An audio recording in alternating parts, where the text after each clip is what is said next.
Butterfly, por Debian Incestuosa. Capítulo 1. Infierno. 15 de noviembre de 2004. Una fuerte brisa azotaba la noche, sacudiendo los árboles delgados que el invierno había dejado casi desnudos, haciendo crujir las pilas de hojas caídas del color del atardecer. Se preparó, acurrucándose más cerca del árbol imponente de su patio trasero, apretando las rodillas raspadas contra su pequeño pecho. Quería cubrirse los brazos como lo hacía con los dedos de los pies con su falda larga, pero las mangas eran demasiado cortas. Un viento más suave le apartó el cabello de la nuca, que le llegaba hasta las mejillas, aunque se sentía mucho más frío que el anterior. Temblando, enroscó los dedos de los pies desnudos en la tierra bajo sus pies, aunque en realidad no se sentía caliente. Sus dientes castañetearon y una ola de malestar le apretó el pecho. Otro viento rugió, tirando furiosamente de su ropa, agitando su cabello alrededor de su cabeza y casi tirándola al suelo. Las lágrimas ardían detrás de sus ojos fuertemente cerrados. Quizás el viento también estaba enojado con ella. Pasó lo que pareció una eternidad, preocupándose por si alguna vez podría volver a sentir los dedos de las manos y los pies, antes de que el viento se detuviera para siempre. Y cuando se hizo el silencio, sacó la cabeza de su refugio y echó un vistazo a la oscuridad que la rodeaba. Las sombras bailaban a lo largo de la cerca de madera que rodeaba el patio, algunas de ellas se extendían sobre el césped perfectamente cortado por su padre hacia ella. Fue aterrador. Muy aterrador. Pero, ella echó una tímida mirada al porche trasero, con el corazón acelerado mientras observaba las puertas cerradas. Era mejor estar aquí afuera. Incluso si hubiera monstruos grandes y aterradores en el exterior, ellos no podrían ser peores que los monstruos que vivían dentro de su casa. Un líquido caliente le goteaba por la nariz y la llenaba con el olor de monedas antiguas. Se secó la gota y las lágrimas brotaron del único ojo que no estaba completamente hinchado. Le dolió. Su rostro, su cuerpo, su corazón. Todo le dolía. Ella no sabía por qué su padre era tan malo, por qué seguía golpeándola, qué estaba haciendo mal. Quizás simplemente no entendió por qué era una niña. Ella tenía solo 5 años. Tal vez si le dijera lo que estaba haciendo mal, podría dejar de hacerlo. Y entonces tal vez ya no tendría que golpearla más. Ella tragó saliva con dificultad, haciendo una mueca cuando sus labios ensangrentados le escocieron. O tal vez, no importaría. El padre se enojaba mucho porque la casa estaba sucia, así que ella la limpiaba todo el tiempo, incluso cuando no podía ver nada de suciedad, pero, aún así la golpearon. Ella se quedó callada porque el padre dijo que su voz era demasiado fuerte, pero luego él le dijo que no hablaba lo suficientemente fuerte cuando le hacía preguntas, y luego la golpeó de nuevo. Él le dijo que ella era mala, que siempre era mala y que se suponía que las chicas malas debían ser castigadas, así que ella intentó ser buena todo el tiempo, pero ni siquiera eso pareció funcionar. Así que se quedó en su habitación en el ático, escondida hasta que él la llamó, esperando que él fuera más feliz si no tenía que ver su rostro. Eso tampoco funcionó. Nada de lo que ella hacía lo hacía feliz. Ella no sabía cómo cambiar el odio en sus ojos, cómo detener sus puños. Ella se secó otra lágrima, conteniendo un gemido mientras el dolor le subía por la mejilla. Quizás realmente no había nada que pudiera hacer. Quizás simplemente había algo mal con ella. No solo su padre la odiaba, toda su familia la odiaba. También la golpeaban, igual que su padre, y se burlaban de su tartamudez. La miraban como si fuera una de las ratas del ático. Nadie la miraba nunca con esa mirada tierna que veía en el rostro de sus padres desde la ventana. A nadie le importaba si había comido, si tenía frío, si estaba enferma o si estaba molesta. A nadie le importaba si dormía en su cuna, en el desván o en el suelo de afuera. Ella realmente no era nada. Ella no significaba nada.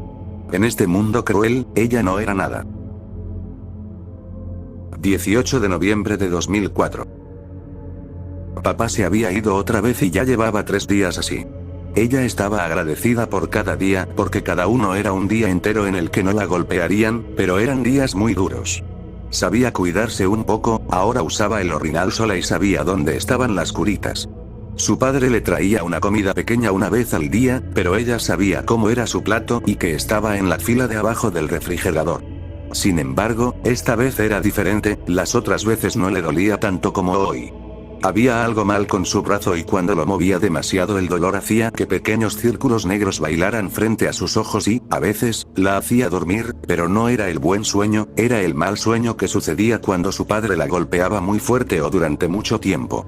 Pero hoy le dolía más la barriga que el cuerpo y le costaba mantenerse en pie. Conocía esa dolorosa sensación que su padre le hacía sentir a veces cuando la encerraba en el ático. Necesitaba comida.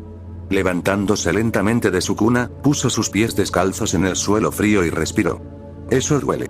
Cualquier movimiento duele muchísimo. Su barriga se apretó fuerte y dolorosamente. Con un gemido, se encorvó y presionó su brazo menos herido alrededor de él. Ella tuvo que levantarse. Las lágrimas le corrieron por las mejillas mientras se obligaba a levantarse y salir de la camilla. Se tambaleó sobre sus piernas magulladas antes de caer de espaldas sobre la camilla. Cuando cedieron, la fuerza le golpeó el brazo.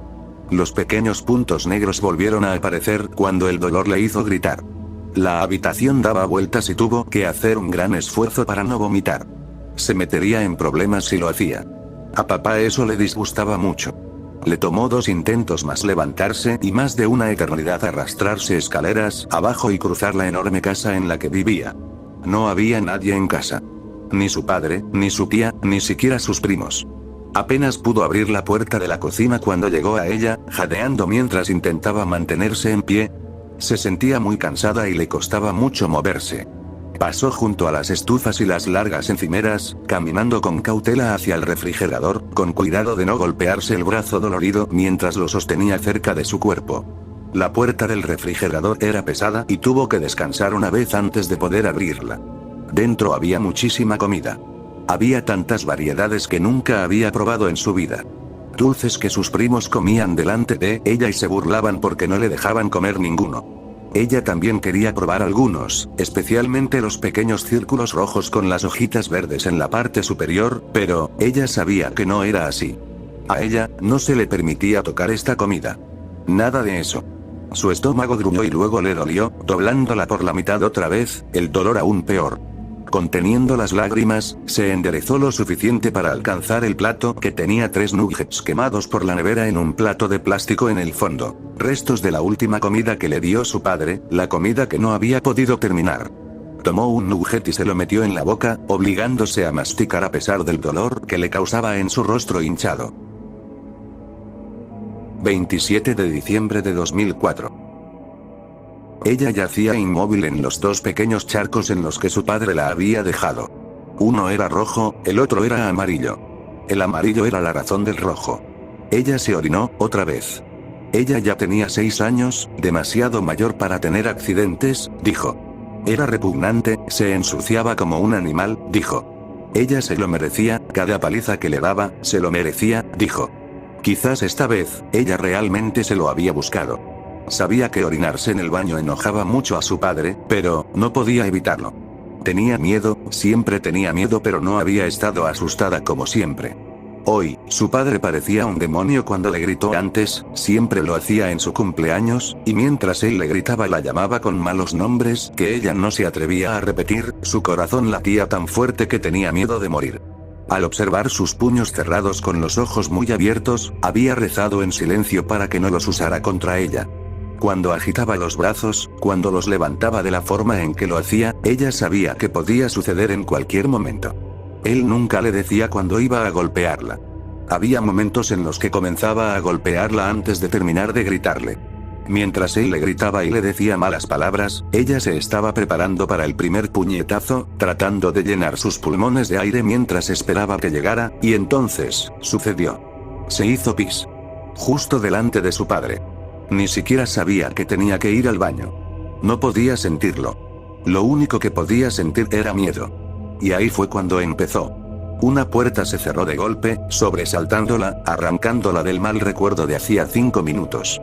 Papá ya se había ido. Se quedó en silencio por un rato, en ese espacio extraño donde no podía sentir nada en absoluto. Le gustaba ese lugar, aunque le daba miedo no sentir nada, pero le impedía sentir dolor por un rato. Se despertó. No sabía cuándo se quedó dormida ni por cuánto tiempo. Ahora podía sentir, pero deseaba no poder hacerlo. Lloró durante mucho tiempo en su charco, gimiendo lastimeramente mientras el dolor la golpeaba.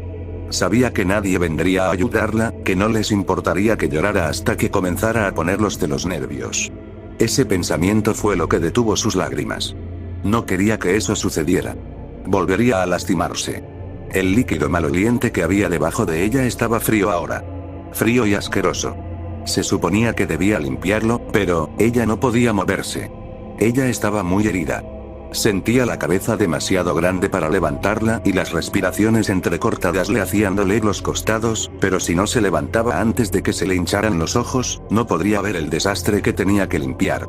Y si no lo limpiaba, empeoraría cuando su padre llegara a casa.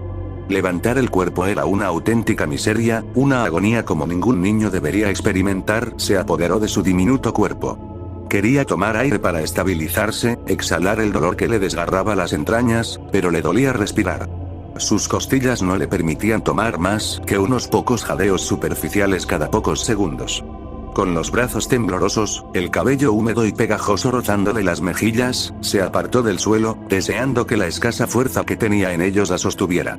La sangre le goteaba de la nariz y le caía sobre los labios reventados. La lengua le palpitaba y le picaba con violencia, una sensación que conocía muy bien. Ella la había mordido otra vez. Había una cierta manera en que ella sostenía su boca cuando él la golpeaba en la cara, generalmente eso le impedía morderse la lengua. Esta vez se había olvidado de hacerlo. Se puso de pie y se desplomó contra el armario de la cocina. Se oyó un golpe en algún lugar de la casa y un grito de pánico salió de su garganta, segura de que era la puerta principal y que su padre estaba llegando. Sus ojos de pánico se quedaron pegados a la puerta de la cocina, aterrorizada de que su padre viera que no había limpiado, que la había oído llorar. A ella no le permitían gritar, ni siquiera cuando la golpeaba. No le permitían llorar, ni siquiera cuando estaba sola. Los gritos dieron lugar a patadas y puñetazos. Las lágrimas la llevaron a tener el estómago vacío durante días. Incluso si ella llorara y se secara las lágrimas, sus ojos rojos e hinchados la llevarían al lugar oscuro debajo de la casa. Y si no limpiaba el suelo, se quedaba con los tres. 7 de febrero de 2005. Ella tenía frío. Ella tenía hambre. Pero no podía irse a casa. Su padre había vuelto a beber esa bebida amarga y ella sabía lo que pasaría si se quedaba en casa. No la habían golpeado en varios días y realmente quería estar libre de dolor por un tiempo más. Caminó por el sendero de tierra en silencio, haciendo muecas cada vez que algo afilado se clavaba en la suavidad de sus pies descalzos. No había tenido tiempo de agarrar sus zapatos raídos y con agujeros, ni siquiera su chaqueta desgastada que le quedaba 2 tallas más grande. En el momento en que él tomó la botella, entró en pánico y, haciendo el menor ruido posible, se escabulló por la puerta trasera, se arrastró por el pequeño hueco de la valla y se fue hacia el bosque que había detrás de su casa. Se frotaba los delgados brazos y los dientes le castañeteaban mientras caminaba. Ella volvería a casa mañana cuando fuera seguro. Papá generalmente dormía muy tarde después de beber la amarga bebida todo el día y toda la noche. La risa resonó en el aire, dejándola congelada en el lugar. Había un chico corriendo hacia ella. Cabello rubio, ojos azules intensos, líneas curiosas en sus mejillas como las de los bigotes de un gato. Se reía mientras corría entre la maleza, algo que ella nunca había hecho antes. Estaba limpio como su primo Kyo, su sudadera naranja ajustada y sin agujeros, sus pantalones cortos color canela estaban un poco sucios pero mucho más limpios que su vestido. Sus zapatillas estaban sucias, cubiertas de barro y hierba, aunque no pudo encontrar un solo agujero. No podía ver sus brazos pero no tenía ningún moretón, en ninguna parte. Su sonrisa era brillante, su risa resonaba en el bosque silencioso. Sus ojos enrojecidos absorbieron su figura alegre, clavada en el lugar por su felicidad despreocupada, su vitalidad. Energético. Radiante. Le recordaba al sol de arriba, tan cálido y brillante. ¿Quién era este niño?, se preguntó. Ella quedó tan impactada que se olvidó de esconderse y cuando se acordó, ya era demasiado tarde. Él se fijó en ella. Avanzando más despacio por la pista de tierra, aquel vivaz bulto volvió hacia ella sus ojos oceánicos, su intensa mirada la hizo quedarse quieta aún más de lo que estaba. Su pulso se aceleró, el corazón latía tan fuerte que sintió que se iba a desmayar. De pie frente a ella segundos después, el niño observó su aspecto desaliñado, la curiosidad arrugó sus cejas rubias al observar sus pies sucios, su vestido manchado y su mejilla curada, luego la miró a los ojos. El niño parpadeó, su penetrante mirada cobalto todavía curiosa pero un poco cansada. ¿Cómo es que tus ojos se ven así?, preguntó. Es realmente extraño, de veras. No sabía qué esperaba de este encuentro, pero no había sido eso. Entristecida, los arrojó al suelo. Tal vez debería haberse preparado para eso. No sabía por qué eso la lastimaba, ya debería estar acostumbrada. A papá tampoco le gustaban sus ojos, a nadie le gustaban. Ah, lo siento, exclamó el niño, agitando sus manitas y poniéndola nerviosa en el proceso. No quise ponerte triste. Es solo que, nunca había visto unos ojos así antes. Él extendió una mano tranquilizadora hacia ella. Yo no estaba, se movió antes de darse cuenta, retrocedió y se apartó de esa mano extendida, sintiéndose nerviosa y asustada. Sus ojos se encontraron, los de él confundidos e inquisitivos, los de ella temerosos e inseguros. Este niño era más grande que ella, no por mucho, pero ciertamente lo suficientemente grande como para lastimarla. La interacción humana sin dolor no era algo con lo que lidiara a menudo, y este era el primer niño con el que había hablado, o incluso visto de cerca, además de su primo Kyo, y su primo Kyo era malo. Ella tragó saliva y el miedo llenó su estómago. No estaba segura de cómo interactuar con este chico. Su estómago rugió, un gorgoteo fuerte en el silencio entre ellos. El niño de cabello dorado parpadeó, y luego rebuscó en el bolsillo de su chaqueta. Toma, le ofreció, ofreciéndole un sándwich a medio comer. Se quedó mirando el pan, el queso y la carne durante un instante y luego volvió a mirar al niño. Puedes tomarlo. ¿Tienes hambre, verdad? En realidad, estaba hambrienta, y así había sido durante la mayor parte de la semana. Su padre no la había golpeado, solo le había dado unas cuantas bofetadas aquí y allá, pero tampoco la había alimentado con tanta frecuencia. Ella extendió la mano lentamente y tomó la comida con su mano temblorosa. Oye, me tengo que ir, mi papá vendrá a buscarme pronto. Lo siento mucho, no estaba tratando de burlarme de tus ojos, de veras, te lo juro. Se dio la vuelta, pero se detuvo, como si no estuviera seguro de si quería irse. Hace mucho frío, probablemente deberías irte a casa también antes de que tu mamá y tu papá se enteren de que saliste a jugar sin zapatos. Mi mamá siempre me grita cuando lo olvido. Él dio una sonrisa desconcertada. Bueno, mejor me voy, repitió. Adiós. Ella permaneció allí con el sándwich a medio comer en la mano mucho después de que el chico se fuera. Y mientras contemplaba el gesto de amabilidad, las lágrimas llenaron sus ojos hundidos. 13 de febrero de 2016.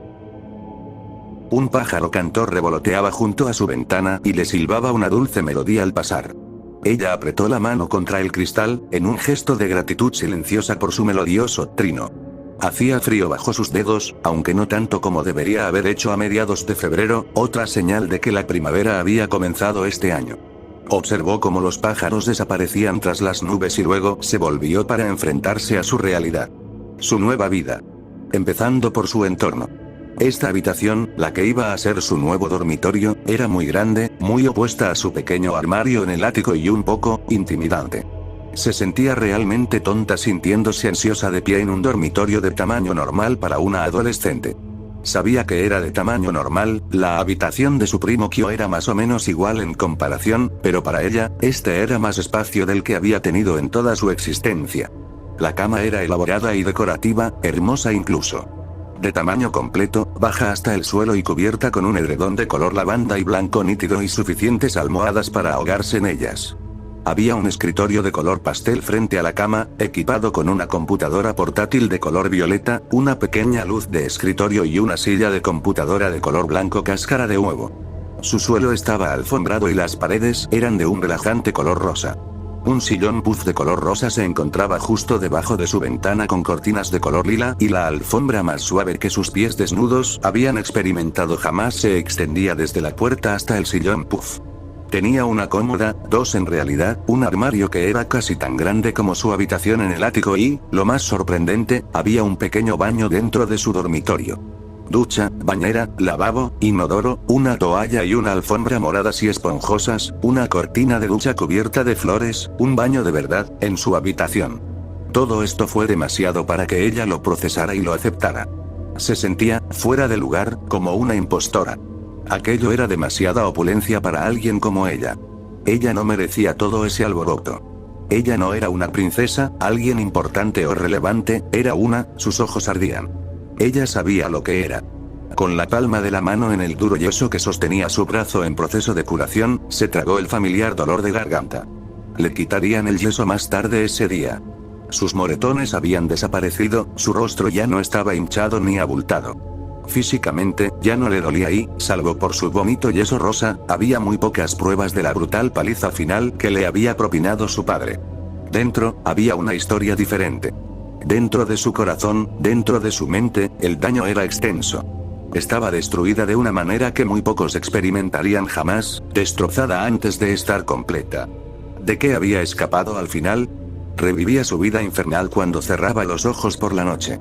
Su mejor amiga, la ansiedad, siempre estaba a su lado, lista y preparada para absorberla con su brutal control. La gente la asustaba, e incluso cuando sabía que estaba a salvo, luchaba constantemente para no estremecerse cuando estaba cerca de alguien, sus músculos se tensaban y su mente en pánico se preparaba para la violencia. Y la tristeza, la desesperación, abrumadora y profunda del alma, la mantuvieron cautiva con más eficacia que las cadenas. Ella fue golpeada. Ella estaba rota. Ella estaba cansada. Ella todavía estaba asustada. Entonces, ¿de qué había escapado realmente al final? ¿En qué había resultado su rescate? Ella no podía decirlo, realmente no lo sabía. Un nuevo comienzo, lo llamó su terapeuta, pero para empezar, ¿qué? Una nueva oportunidad de vida, para hacer ¿qué? ¿Qué se suponía que debía hacer en este mundo donde no tenía a nadie ni nada? Cuando no podía pensar en nada que quisiera de esta vida con la que había sido maldecida. ¿Por qué había luchado ella aquella noche? ¿Por qué había huido? ¿Por qué no dejar que su padre acabara con la vida que ella no sabía qué hacer ahora que era libre? ¿Qué era la libertad? ¿Qué significa eso realmente? El pasado todavía la retenía, el dolor todavía estaba presente, e incluso alejada de ese lugar infernal al que nunca había llamado hogar, Hinata no se sentía libre.